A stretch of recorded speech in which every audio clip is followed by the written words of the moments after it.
They sent us in half-assed. V dnešní době je celkem běžný hrát mobilní hry na počítači.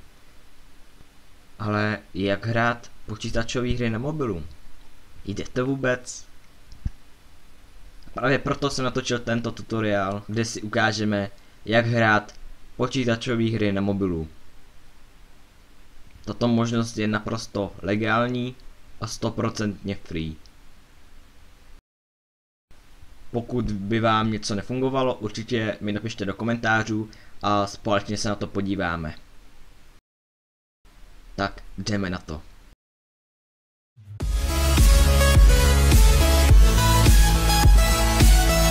Ahoj lidi, já jsem Hřebík a vítám vás u dalšího videa.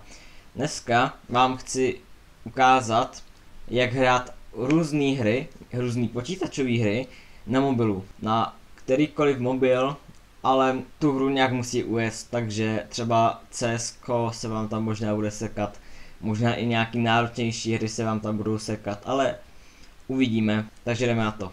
Všechno, co k tomu potřebujeme, tak je mobil, 2 aplikace a noťaz. Já už tady mám všechno připravený a teď tady vidíte, vyhledáte si prostě obchod Play a vyhledáte si Steam Link. Až tuhle aplikaci nainstalujete, tak si nainstalujte Steam i na počítač.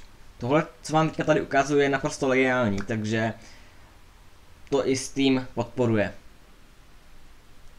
Takže pokud máte nainstalováno v mobilu Steam Link a nainstalován Steam i na počítači, tak se můžeme do toho pustit. Tak máme hlavní krok. Až spustíte aplikaci Steam Link, tak teď můžete vidět, že se mi aplikace spustila a vy potom dáte kliknout na začít, pak se vám tam objeví 3 možnosti a to je ovladače a dotykový ovladač. A my právě chceme ten dotykový ovladač, takže klikneme na dotykový ovladač. A právě teď je další krok, který musíme udělat, a to je, když už máme nainstalovaný Steam na počítači, tak si ho otevřeme a necháme si ho jen otevřený. A teď zase přijdeme na aplikaci na mobilu. Pokud dáte teda hrát, tak vám to automaticky bude vyhledávat nějaký počítač, na kterém počítači je právě otevřený klient Steam. Pokud vám to nic nevyhledá, zkuste opakovat vyhledávání. Pokud ani potom ne, tak zkuste zavřít na počítači Steam a zase ho otevřít. Někdy to takhle blbne. Pokud se nějaký počítač vyhledá, tak na něj kliknete a hned se vám ukáže kód, který máte zadat na počítači. Jak tam zadat kód je úplně jednoduchý.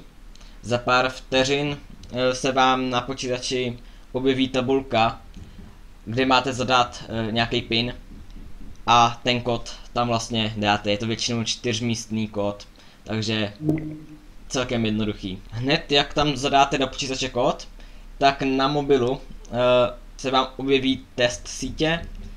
Někdy se tam objeví červená čárka, ale to vůbec neřešte, to je úplně v pohodě, je to v pořádku. A pak se vám ukážou testy, co máte všechno v pořádku, většinou všechno je v pořádku.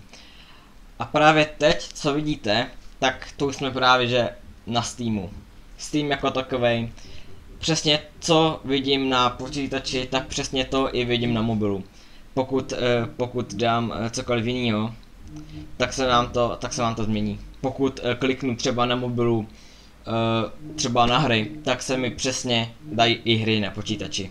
Teďka najdeme na třeba CS:ko, nebo Ring of Elysium, nebo jakýkoliv hry, který máte stažený na Steamu, nebo koupený, tak můžete hrát.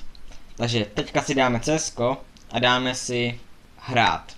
Ovládá se to úplně jednoduše. Nevím, jestli vám to bude chvilku nějak načítat, mě to bylo třeba do 10 vteřin se mi to načetlo, takže což si myslím, že je fajn.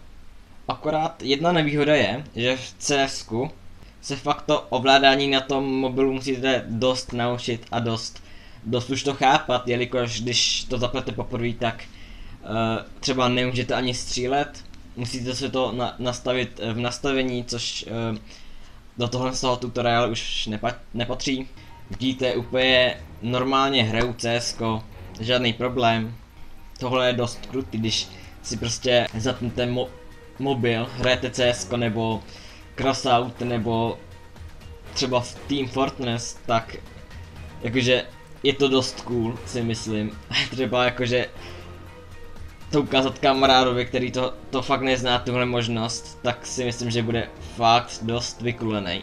Tak jo, doufám, že se vám video líbilo, pokud ano, určitě dejte like, po případě odběr.